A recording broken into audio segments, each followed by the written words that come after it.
சென்னையில் மூளைச்சாவு ஏற்பட்ட இளைஞர் ஒருவரின் இதயம் தானமாக பெறப்பட்டு மும்பையை சேர்ந்த பெண்ணுக்கு பொருத்தப்பட்டது. மதுராங்கத்தைச் சேர்ந்தவர் லோகநாதன். இவர் கடந்த 11ஆம் தேதி நடந்த சாலை விபத்தில் படுகாயமடைந்தார். இவரை ராஜீவ்காந்தி அரசு மருத்துவமனையில் சிகிச்சைக்காக சேர்த்துள்ளனர். இந்நிலையில் அவருக்கு மூளைச்சாவு ஏற்பட்டதாக மருத்துவர்கள் கூறியுள்ளனர். இதனைத் தொடர்ந்து அவருக்கு செயற்கை சுவாசம் அளிக்கப்பட்டு வந்த நிலையில் அவரது உடல் உறுப்புகளை தானமாக வழங்க அவரது உறவினர்கள் முன்வந்தனர். பின்னர் அவரது உடல் உறுப்புகள் தானமாக பெறப்பட்டது. இதில் லோகநாதனின் இதயத்தை அடையாறில் உள்ள தனியார் மருத்துவமனையில் சிகிச்சை பெற்று வரும் மும்பையைச் சேர்ந்த 21 வயது பெண் ஹோவுக்கு வெற்றிகரமாக இதயம் பொருத்தப்பட்டது. ராஜீவ்காந்தி அரசு மருத்துவமனையில் இருந்து இதயத்தை அடையாறு தனியார் மருத்துவமனைக்கு கொண்டு செல்ல வழிநெடுங்கிலும் போக்குவரத்தை சீரமைக்கும் பணியில் போலீசார் ஈடுபட்டனர். இதையடுத்து போலீஸ் வாகனம் முன் செல்ல பாதுகாப்போடு இதயம் 13 நிமிடங்களில் தனியார் மருத்துவமனையை சென்று சேர்ந்தது. இதயத்தோடு சேர்ந்து பல்வேறு உடல் உறுப்புகளும் லோகநாதனிடமிருந்து தானமாக பெறப்பட்டது.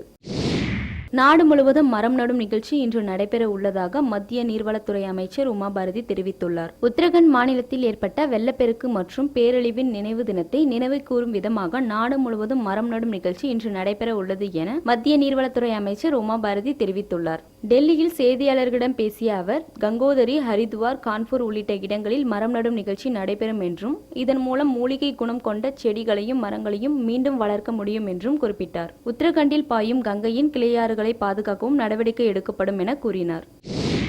கன்னியாகுமரி மாவட்டம் நாகர்கோவிலில் பொதுமக்களின் நடைபாதையை தனியார்கள் சிலர் அடைத்துள்ளதை கண்டித்து அப்பகுதி மக்கள் திடீர் உண்ணாவிரத போராட்டத்தில் ஈடுபட்டனர். கன்னியாகுமரி மாவட்டம் நாகர்கோவில் அருகே உள்ள பூத்தளம் பேரூராட்சிக்குட்பட்ட தெற்கு பால்குளம் பகுதியில் ஏராளமான ஆதி திராவிட குடும்பங்கள் வசித்து வருகின்றன. இந்நிலையில் கடந்த 2 மாதங்களுக்கு முன்பு இந்த குடியிருப்பு பகுதிக்கு செல்லும் பொது பாதையை சிலர் ஆக்கிரமித்து அடைத்து உள்ளதாக கூறப்படுகிறது. இதனால் அப்பகுதி மக்கள் மிகவும் சிரமப்பட்டு வந்துள்ளனர். மேலும் இந்த பகுதியை பிரிக்கும் விதமாக கட்டப்பட்டுள்ள சுவற்றை இடிக்க கோரி பல மாவட்ட நிர்வாகத்திடம் புகார் அளித்தும் எந்தவிதமான நடவடிக்கையும் எடுக்கவில்லை என கூறி அப்பகுதி தலித் உரிமை பாதுகாப்பு இயக்கத்தினர் நாகர்கோவில் அண்ணா விளையாட்டு அரங்கம் அருகில் உண்ணாவிரத போராட்டத்தில் ஈடுபட்டனர். அதில் அப்பகுதி மக்கள் ஏராளமானோர் கலந்து கொண்டனர்.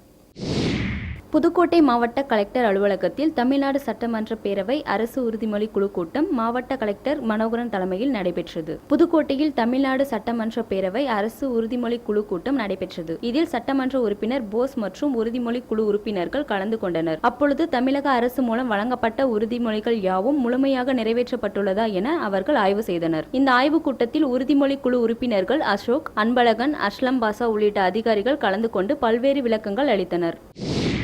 மதுரையில் உள்ள நகைக்கடை ஒன்றில் நகை வாங்குவது போல் நடித்து சுமார் 3 லட்சம் ரூபாய் மதிப்பிலான தங்க நகைகளை கொள்ளையடித்து சென்ற மர்ம நபர்களை போலீசார் தீவிரமாக தேடி வருகின்றனர். மதுரை திருமங்கலத்தில் உள்ள ஒரு நகை